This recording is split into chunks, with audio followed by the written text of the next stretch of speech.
Patay ang isang lalaki matapos 2 beses barilin sa Navotas City. Ang ugat ng krimen, onsehan daw sa droga. Nasa frontline ng balitang yan, si Dave Abuel.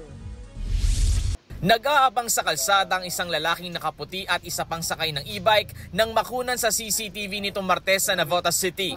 Isa pang lalaki naman ang makikitang lumapit sa dalawa.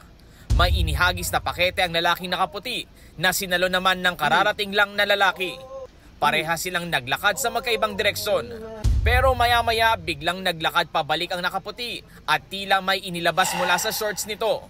Ilang saglit pa, tumakbo palis ang nakaputi. Sinundan naman siya ng naka-e-bike. Hindi kita sa CCTV pero ayon sa pulis, binaril ng nakaputi ang lalaking tumanggap ng pakete. Kasamahan naman niya ang naka-e-bike. Nadala pa sa ospital ang biktima pero namatay rin kalaunan. Nagtamo ng 2 tama ng bala sa katawan ang biktima. Matapos ang pamamaril sa bahaging ito ng Barangay Tangos North, agad na nagsagawa ng backtracking ang mga pulis na nauwi sa agarang pagkakadakip ng mga sospek. Natunton ng mga pulis ang nakaparadang e-bike sa kabilang barangay. Katulad ito ng ginamit sa krimen. Nang pasukin ang bahay malapit sa nakapark na e-bike, dito na nadakip ang 2 sospek. Bukod sa e-bike, nakuha mula sa kanila ang isang baril at mga bala na ginamit sa krimen. Ayon sa pulis, onsehan sa droga ang motibo sa pamamaril.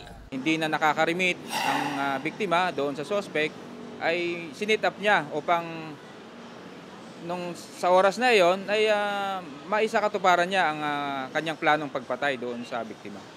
Ayon sa mga nasaksi, ang laman ng pakete ay isang asin. Ayon sa namaril, may nagutos daw sa kanya na nasa loob ng city jail para patayin ang biktima. May nagutos na rin doon, sir. Papatayin, sir. Sa istapa, sir. 50 mil, sir. Ayon naman sa lalaki na ka-e-bike, wala siyang alam sa planong pamamaril. Nadaanan niya lang po, tapos nagpasama lang po siya sa akin. Maharap ang mga suspect sa reklamong murder. Nagbabalita mula sa frontline, Dave Abuel, News 5. Mga kapatid, Cheryl Cosim po, huwag maging huli at maging una sa lahat sa balitaan.